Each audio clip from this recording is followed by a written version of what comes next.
Okay, hello YouTube. That's my solar array field. I'm very impressed about it. Rick helped me out move all those 16 panels up so that it meets the code. And today he's helping me out put the what is that? Baseboards. And you can see the glycol solar, like the silver piece there. Silver piece. It's all hooked up.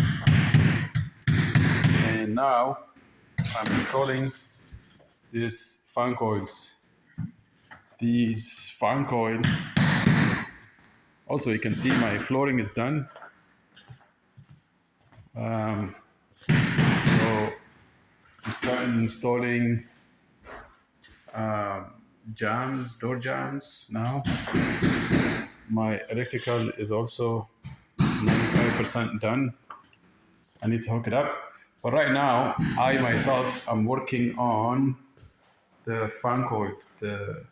So this is called Chiltrix. There's a YouTube video on it, and it's really simple.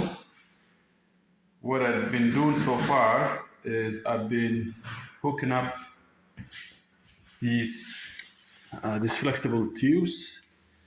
So they go, the one side is the garden hose side, which hooks up to the fan coil. The other side is the NTP, says NTP here, MPT, 3/4 inch, and that goes to here, right? And there is these washers. So I put these washers on, and then they go in inlet and outlet of water, right about there. Let me zoom out. And I send them down through that hole, right? So inlet and outlets.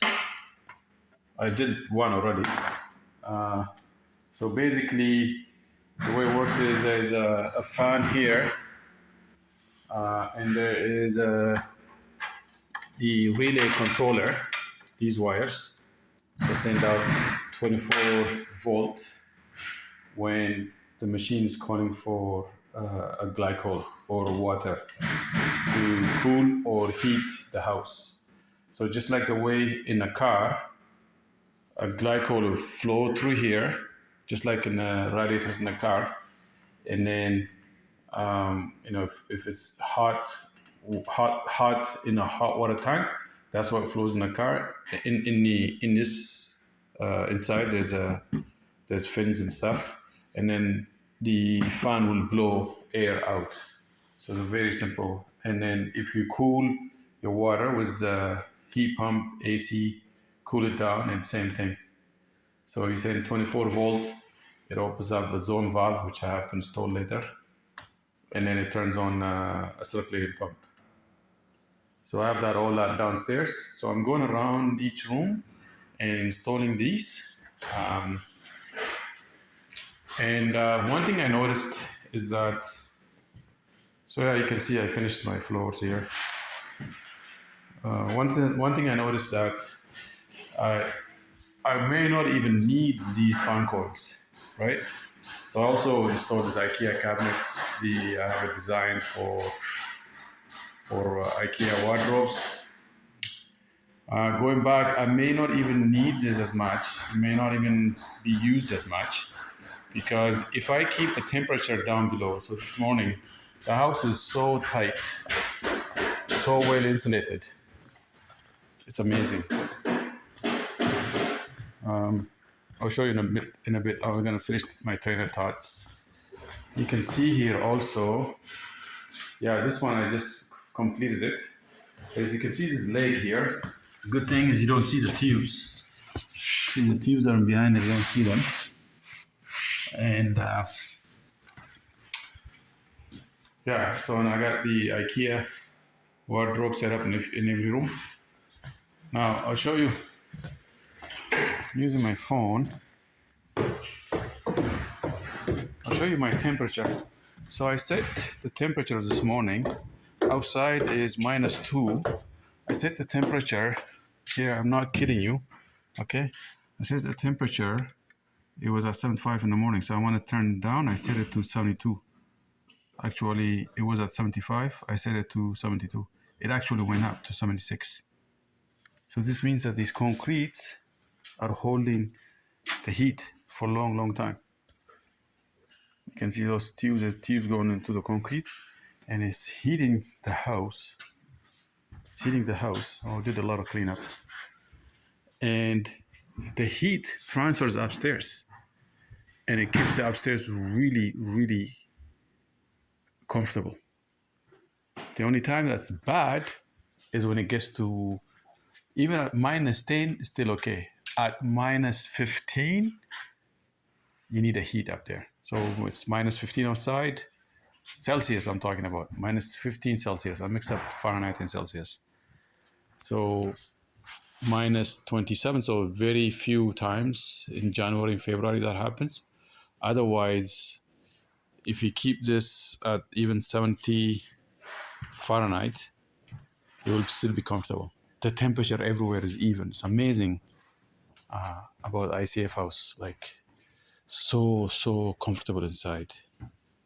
I feel so good inside, like in terms of temperature. Anyways, so those glycol, the Fancoils, right? You can see the specs pipe that is coming down here, and I'll tie return and supply, and they're gonna go down there to. I'll have another my own manifold. I'm not spending $1,000. Well, this was $700. Is manifold. I'm not spending that much. I'm gonna make my own manifold. It costs around $300, and I'll put it here. Okay, and that's where they come. And then the 24 volt, relay supply is gonna come to here, and from here it will be a wire going to a zone valve over there, right? Because that's when I'm gonna have my. This is where it's gonna split here, already ready for it. And what happens is that whenever 24 volt is sent to here, this will turn one of the valve valve that where 24 volt came from. It will send one of the zone valves on, turn it on, and the glycol will be running at the same time. It will turn on. My kids are here from my school. It will turn on this pump, this circulate pump, which pumps glycol from that tank. All right, out.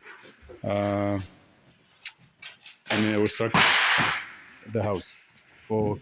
So it's a zone for each room. It calls it for each room, right?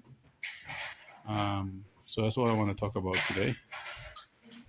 I did some cleanup, and we did reorganizing, and all the wiring upstairs is done. We just have to terminate them down in this panel, and I did some redesign upstairs too. There was a comment on YouTube about my 18 kilovolt boiler. I will talk about it separately. I'm not going to talk about it now. This part is the heat source. So I have the boiler to heat. You can see here. That's the return, and then this supply heating this hot water tank. But right now it's not on. It's only gonna come on at 20